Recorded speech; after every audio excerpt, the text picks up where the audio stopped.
This is a presentation of Northeast Streaming Sports.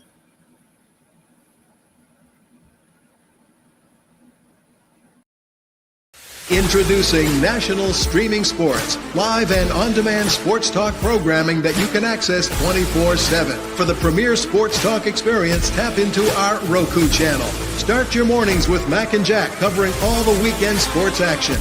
Then pour a cup and enjoy all the sports you can drink on the Coffee and Sports podcast.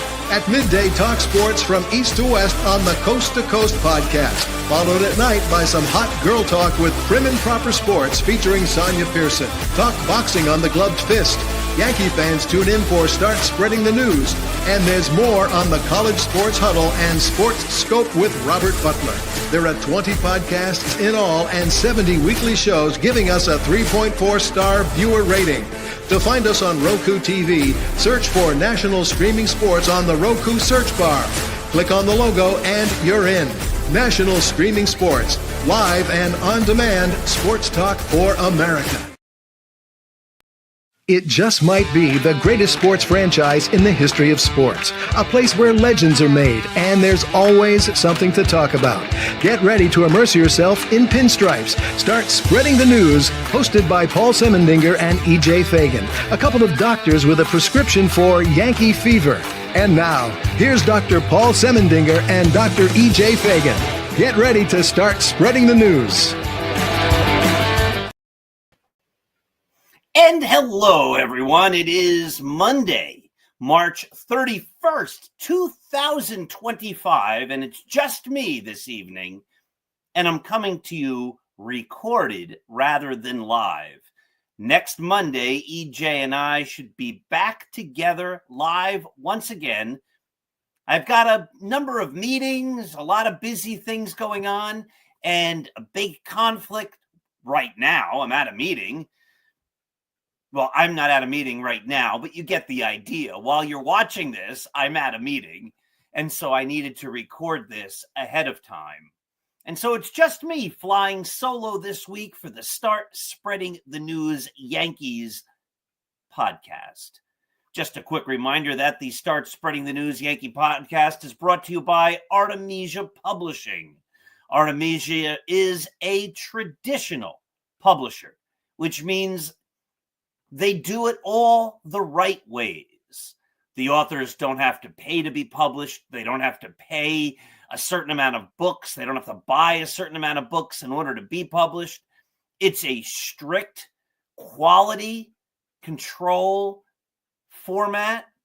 If you write a book or a manuscript that has high quality, Artemisia just might publish you. But then they publish you the same way a big publisher would.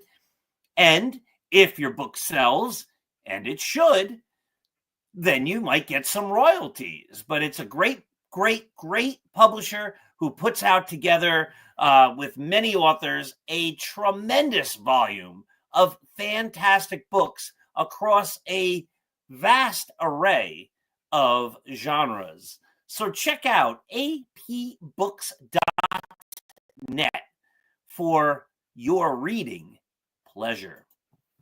All right, my friends. Well, the weekend is over.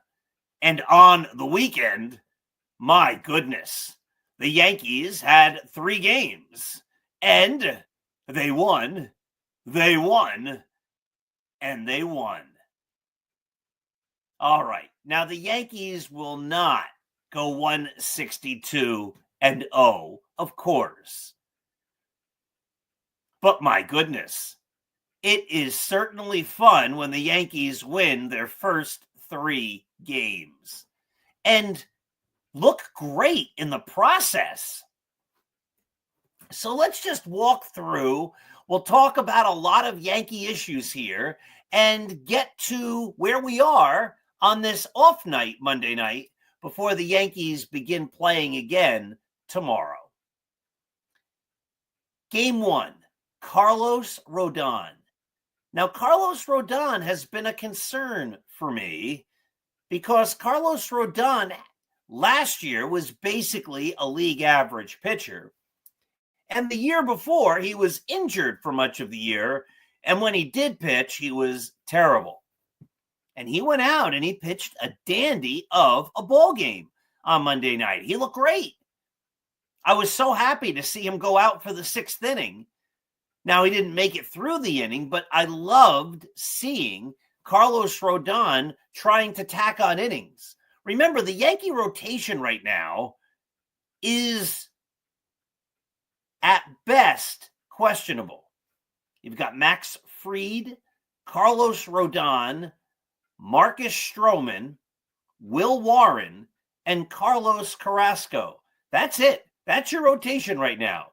Now, Clark Schmidt should be coming back in a couple of weeks. But listen, the Yankees and injuries? Come on. The Yankees say, oh, we think he's coming back, and the next thing you know, there's a setback.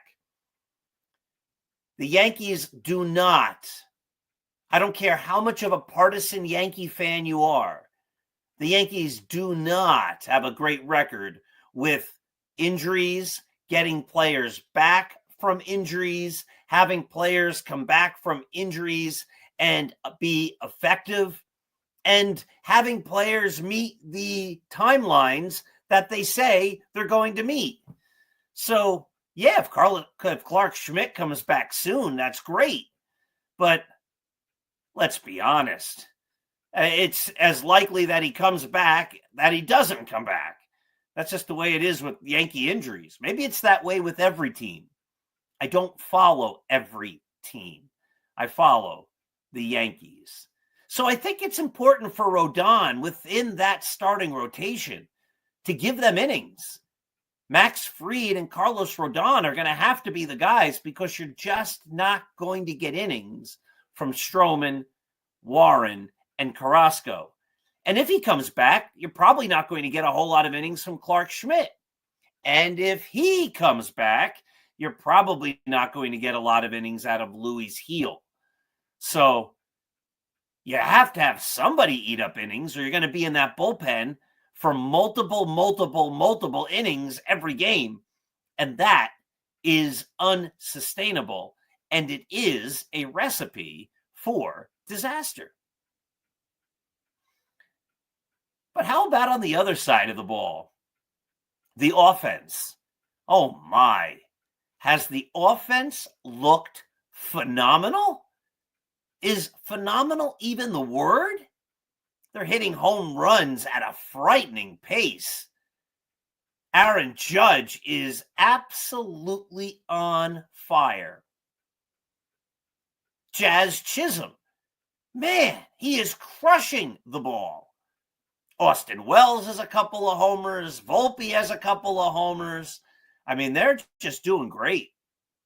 So let's get to the elephant in the room right away. There seems to be a lot of controversy around the Yankees and this new style of bat certain players are using. So, what I understand about the situation is the Yankees asked the league, are these bats illegal? And the league said, no, they're good. Go for it. Now, if you've ever been to a baseball museum where they show the history of baseball bats, like in the Baseball Hall of Fame Museum in Cooperstown, there have been all sorts of different bat designs over the years, different types of ways they hollow out the end of the bat, different ways they narrow the bat down at the handle, different lengths, different weights. This is a new approach. Now, it seems like the torpedo bat is making balls fly off like torpedoes. And if that is, if it's really working, well, give the Yankees credit. They found something that no other team had figured out, and they're using it to their advantage. There's no rule that says that other teams cannot do the exact same thing. But let's talk about it. Let's say the bat is giving the Yankees, and any hitter who then starts using a bat like this, an unfair advantage, that the ball is coming off the bat faster. Well, that becomes problematic for the pitcher and the fielders, and that the ball is flying out of stadiums farther, or even just flying out of stadiums more often. Well, then again, that could be a problem because that changes the whole dynamic of the game. I think at that point, it becomes contingent not upon the players and not upon the team, but upon Major League Baseball, the commissioner's office, to say, hey, look, you tried something. It had great success. It seemed to really work well. Too well. You can't use them anymore. Unfortunately, it's giving batters, not just Yankee batters, because by that point, other hitters will be using those types of bats. It's giving batters an unfair advantage. And that unfair advantage could become dangerous. One reason they don't use aluminum bats in baseball in the major leagues and in the professional leagues is because they would be lethal weapons, people hitting balls off metal bats. Could you imagine a line drive Giancarlo Stanton might hit off a metal bat? Yikes! So if these bats have a similar type of advantage, maybe not as extreme, but a similar type of advantage, that could be dangerous. And then it's contingent upon the league to do the right thing to protect the balance of the game, of course, but more importantly, to protect the well-being of the players. And then you simply say, sorry, good try. We let it go. We wanted to see what happened. But no, it's not healthy for players, and it's not healthy for the sport. And those bats are officially illegal. Fair enough. You can't just penalize the Yankees, though.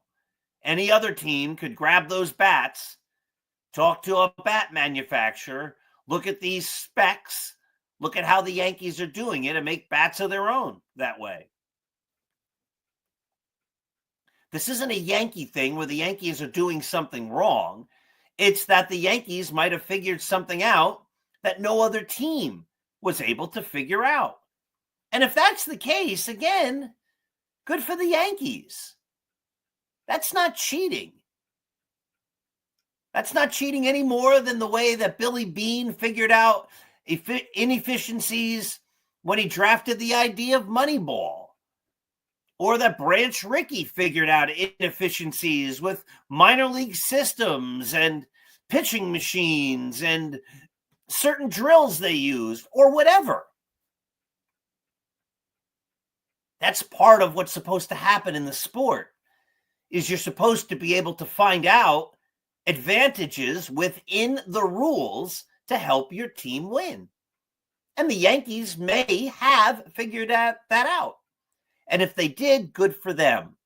And if they prove these bats to prove harmful to players, dangerous to players, and they mess with competitive balance, not that the Yankees keep winning, that would be fine with me, but the balance, the shift of power on the game tilts way in advance of the batters, well, that would be a problem. And then the league should just make them illegal. It wasn't many years ago. I think it was in 2021. Might have been 2022, but the league saw that spider tack and other sticky substances that pitchers used gave them an extreme unfair advantage that tilted the game and the balance of the game in favor of the pitchers.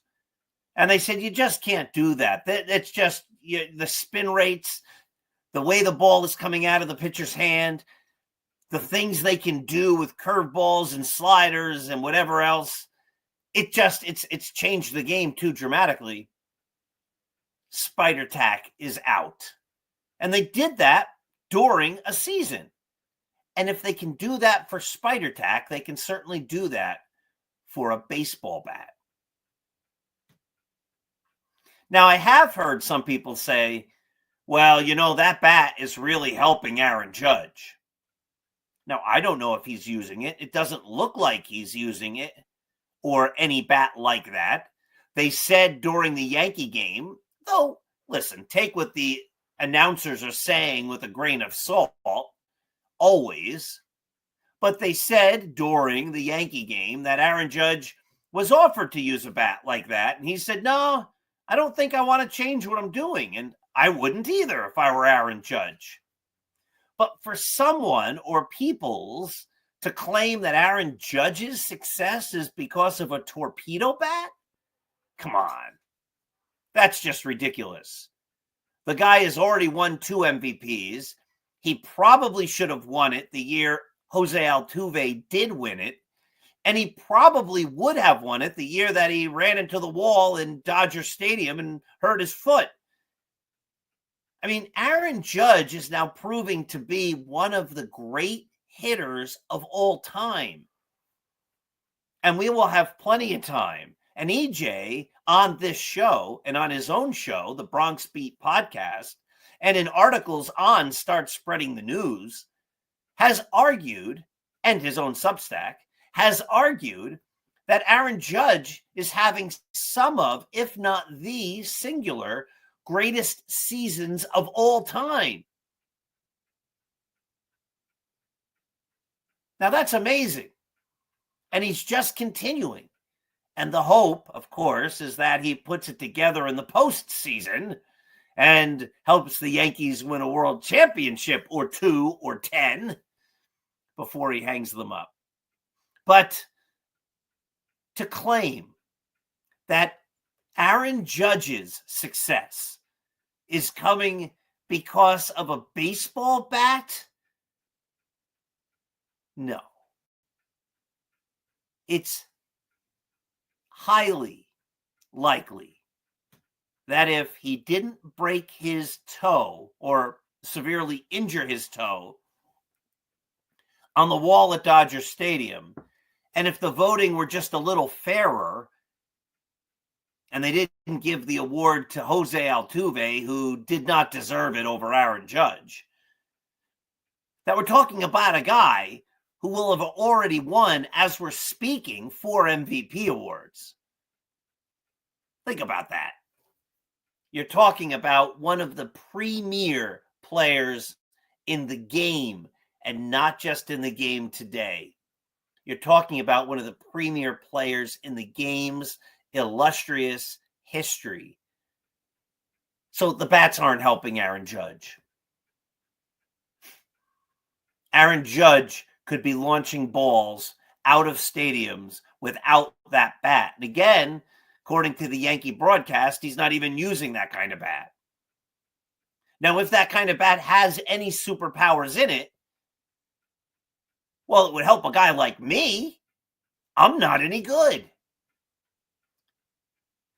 And if you want to talk about how balls and bats affect play, well, I can give you a real life example from my own baseball/softball career.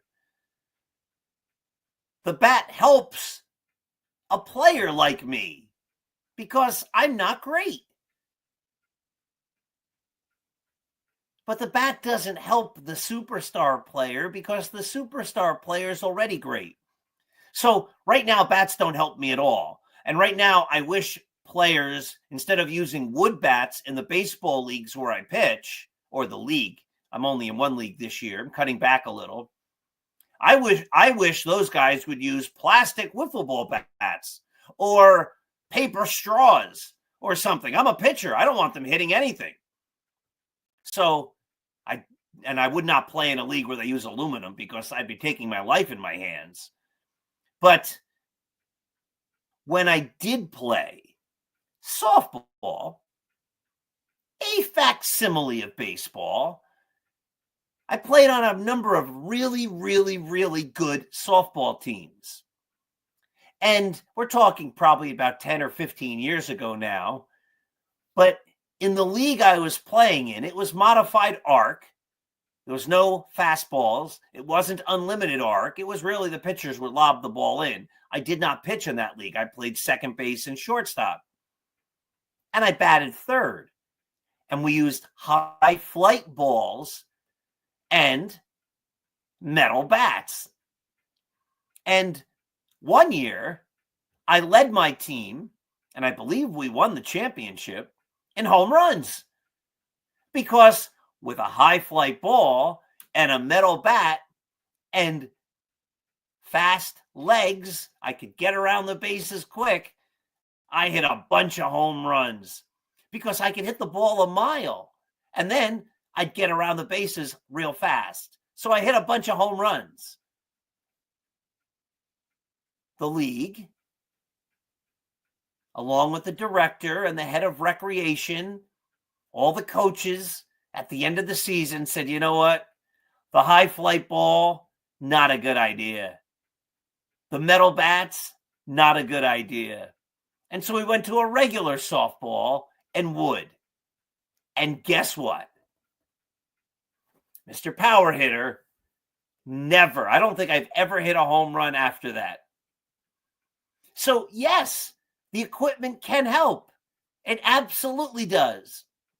And it takes a player who's on the margins and can make him seem great. And maybe the bat is helping guys like Anthony Volpe, who has not proven he can hit in the major leagues over his first 2 seasons. And maybe the bat is helping Jazz Chisholm, though he's had success in small periods like he's having right now, like when he first came to the Yankees last year. Before we get too crazy, let's see these guys sustain this for a while before we say they have magical powers after only 3 games, because 3 games proves nothing. But maybe it's helping Jazz Chisholm, even though he's had some big sparked periods where he's really great. Over the course of his career, he's basically been just a little better than league average. Maybe the bat is helping them. But come on. The bat is not helping Aaron Judge. Aaron Judge doesn't need the torpedo bat. And for people to claim that Judge's success is coming because of a bat, it's absurd. It makes no sense. It's absurd. It's an insult to the greatness of Aaron Judge. And it's just silly. And it makes the point the person's trying to make become, by and large, invalid. It's like saying, well, Babe Ruth wasn't all that good. He was only good because of whatever. No, Babe Ruth would have been great no matter what. Ted Williams would have been great no matter what. Satchel Paige could pitch like nobody else no matter what. Satchel Paige didn't need spider tack and things like that to be good. Gaylord Perry needed things like the spitball in order to be good. Paul Semendinger needed, in a softball league a decade or a decade and a half ago, needed metal bats and high flight balls to be good. Or great. I mean, let's be honest, I was great back then. But anyway, to be good. Aaron Judge, Hank Aaron, Willie Mays, Babe Ruth, Cy Young, Walter Johnson. These guys, they didn't need any other type of advantage. They were already, and they are, if we're talking about Aaron Judge, great. And when you reach for the absurd to try to make your point, what it does is it, by and large, in a very real way, invalidates whatever point you're trying to make, even if you're right. Because the absurdity makes people doubt what might be correct. So again, is the bat helping Volpe and Chisholm? Maybe. Austin Wells? Maybe. Should it then be looked at by the league?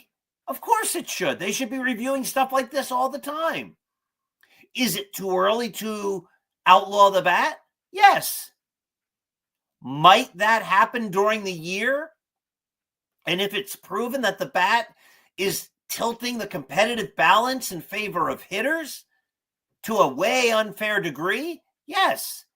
Eliminate the bat. Make it illegal. If the bat is proving to be dangerous to fielders, then eliminate the bat. Absolutely. Let me give one other example of metal bats and things like this. My oldest son was probably a senior in high school or in one of his first couple years of college. Big, strong. We'd still go out to the field. We'd hit the ball, throw the ball. We invented a game on one of the fields in a town, home run derby. You know, you self-pitch and you hit. Maybe you take 10 swings, count how many of the balls fly out of the stadium, or the stadium, yeah, the ballpark with a fence in town. You know, fun stuff like that. By that point, I was playing, still shortstop, in the softball league, but by then, the softball league had moved to the low-flight balls, softballs, and wood bats. So by then, I probably had, over the numbers of years, hundreds, thousands of reps at shortstop when batters are hitting balls at me. And what happens is you understand instinctually where the ball is going. You're positioned, you're seeing the guy hit. Even if he hits it as hard as anything, you know how that ball is going to come at you. Right? And this is just logic. When you've played a position that long, you know what's going to happen. All right, here it comes. I'm standing there during batting practice every day. They're getting hundreds of swings if they get there early enough. I'm catching hundreds of ground balls. I'm playing games for years. You're just going to know. And so my son and I and his cousin, my nephew, and my other boys, we go to a field. We're going to play home run derby. But before we do, we want to warm up a little. Except we're now using baseballs and metal bats. And I'll never forget this. So I'm standing at shortstop and my son hits a line drive. Now I know how a line drive is going to come. I've played shortstop a long time. I'm used to the ball coming at me. And because it was a baseball, which comes faster, off a metal bat, which comes faster, I was totally unprepared for how quick that ball got at me, and it zoomed past my head. For a second there, my son thought that he killed me. Wouldn't have been his fault, but that thing came at me so fast I wasn't ready. I know what a softball hit hard at me at shortstop off a wood bat, how quickly it would have gotten there. So I'm getting ready, except this ball got there like 3 times quicker. So you see, boom, there it was, right past me. Like, whoa. And then I went into the outfield. I said, all right, if we're going to play this game with this kind of equipment, I'm not standing at shortstop. Take my life in my hands. So a baseball player in the major leagues knows what a baseball, even off the bat of a guy like Aaron Judge or Giancarlo Stanton, who hit the ball 100 miles an hour or so, they know what that looks like and what to expect. If the bat makes the ball come off the bat even faster at a rate they're not used to seeing, that would be dangerous. And if that's the case, then the league has to make the bat illegal. Makes sense. But they can't make that decision over the weekend just because the Yankees hit a bunch of home runs. Other teams have to have the opportunity to use similar bats, and they will, of course, and the Yankees aren't cheating. All right. So what else? I found it interesting that Max Fried didn't get the chance to finish the fifth inning in his start, and the next day, the same thing happened with Marcus Stroman. So both those pitchers lost wins. You can defend what Aaron Boone did as the manager, but that's a tough thing to do, to yank a pitcher when he just needs an out. I think they both went 4 2/3 innings in order to qualify for a win. Because even though people say pitcher wins don't matter as much anymore, they still do. If you're a starting pitcher, you want the W. And to get within an out of the W and not have a chance or a couple of chances to get that final out, that could be problematic over time. I'm not criticizing either of Boone's moves, but that could become problematic over time. What else? The Yankee bullpens looked pretty good. The other day, I guess on Saturday, Carlos Carrasco was pitching in relief, and they hit him a lot all over the ballpark. He didn't look all that great. Is he just mopping up? Yeah, he was. Was he just working on things? Maybe. But the Yankees had better well hope that that's not who he is when he's pitching his best. Because again, if that happens, the Yankees rotation now has only 4 pitchers.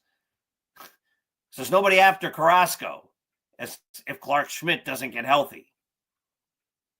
The bullpen has looked good otherwise. Devin Williams was less. Now, again, it was one game, so you can't make a big deal about this, but Devin Williams was less than what I was expecting to see in his first game. I was expecting pure dominance, like you can't hit this guy. And, well, he sure made it exciting. He got out of it and the Yankees won, but the domination was not there. Now, when he came to the Yankees in 1978, Hall of Famer Rich Goose Gossage had a hard time adjusting to being the closer of the Yankees. He eventually figured it out.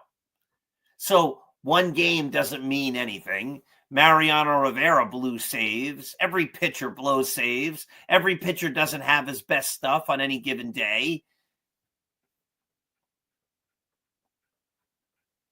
But that being said, I was expecting more. I was expecting to be amazed. I was expecting him to be lights out, and he wasn't. So I'm not making a big deal about it, but I was disappointed in what we saw from him. On Saturday, even though the Yankees scored 20 runs, they made 5 errors. And that could become problematic. Again, you don't make a big deal. One game, it's the second game of the season. Okay. But that is something to keep an eye on. If the Yankees continue to make 5 errors a game, they better score 20 runs a game because you're not going to win very many if you're making 5 errors a game. Jason Dominguez as a fielder? Yikes. Boy, he does not look comfortable out there. It looks like that's going to be an adventure.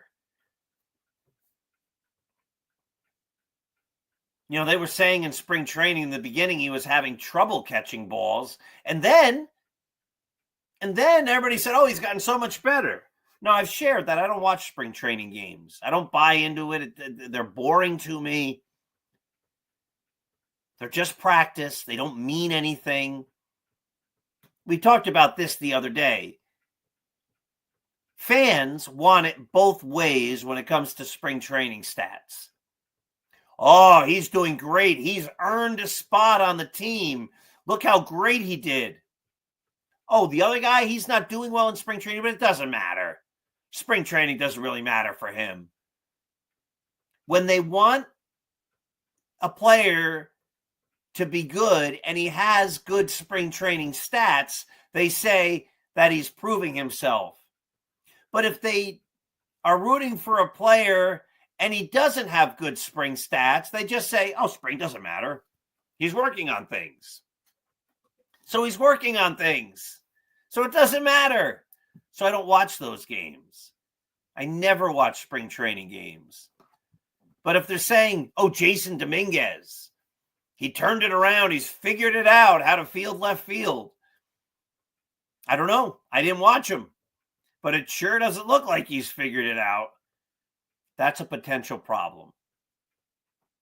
If he can't field his position, that's a potential problem. Otherwise, there's really not much to, or anything much. I'm concerned about the starting pitching. To complain about with the Yankees, they're off to a great start, and it's fun. It's a lot of fun.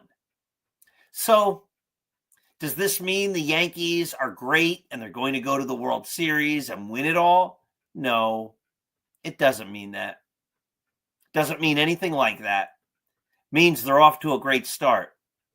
It means that wins in March and April count as much as wins in September and October and every other month. A win is a win is a win. If you win 95 games, they don't say, well, we're going to discount a few of those because you got those in opening weekend in March. No. Those count toward your 95. They count as much as a win in June, as much as a win in July, as much as a win in October, in the regular season, of course. But still, you'd rather be 3-0 than 0-3. You'd rather be 3-0 than 1-2. And you'd rather be 3-0 than 2-1. You can't be any better than 3-0. So it's a great start. And have teams gotten off to terrific starts and then used that great start to ride to the pennant? They absolutely have. In fact, it's what the Yankees did a couple of years ago. They really played great in May and June and basically put the division away. So listen, keep winning, and let's keep going at it, baby. Let's go Yankees. All right, I'm going to end a little early today. I thank you all for watching. Remember, my friends, to check out apbooks.net for a wide selection of fantastic books. Let me make one other quick point. Let me pull up the media asset here, the picture. I talked a couple of weeks ago a number of times about the Elysian Fields, the North Jersey chapter of SABR, the Society of American Baseball Research. A week ago Sunday, we had one of our big events at the Yogi Berra Museum. 3 speakers, including myself. We had somewhere around 80 or more people come to this event. It was awesome. If you love baseball, you do not have to be a writer. You do not have to be a researcher. You do not have to be a statistician. But if you love baseball, you should look up SABR. It's a bunch of baseball fans who just love to get together to talk baseball. The Society of American Baseball Research. And if you live in northern New Jersey, please consider joining the Elysian Fields chapter. We're the chapter that covers northern New Jersey, and we're doing great stuff. Check us out. You'll love it. Thanks for watching, my friends. Have yourselves a wonderful, a fantastic, a great night. Let's go Yankees. I'll be back here, should be with EJ, live next Monday. Have a great week. Introducing National Streaming Sports, live and on-demand sports talk programming that you can access 24/7. For the premier sports talk experience, tap into our Roku channel. Start your mornings with Mac and Jack covering all the weekend sports action. Then pour a cup and enjoy all the sports you can drink on the Coffee and Sports podcast. At midday, talk sports from east to west on the Coast to Coast podcast. Followed at night by some hot girl talk with Prim and Proper Sports featuring Sonia Pearson. Talk boxing on the Gloved Fist. Yankee fans tune in for Start Spreading the News. And there's more on the College Sports Huddle and Sports Scope with Robert Butler. There are 20 podcasts in all and 70 weekly shows giving us a 3.4-star viewer rating. To find us on Roku TV, search for National Streaming Sports on the Roku search bar. Click on the logo and you're in. National Streaming Sports, live and on-demand sports talk for America.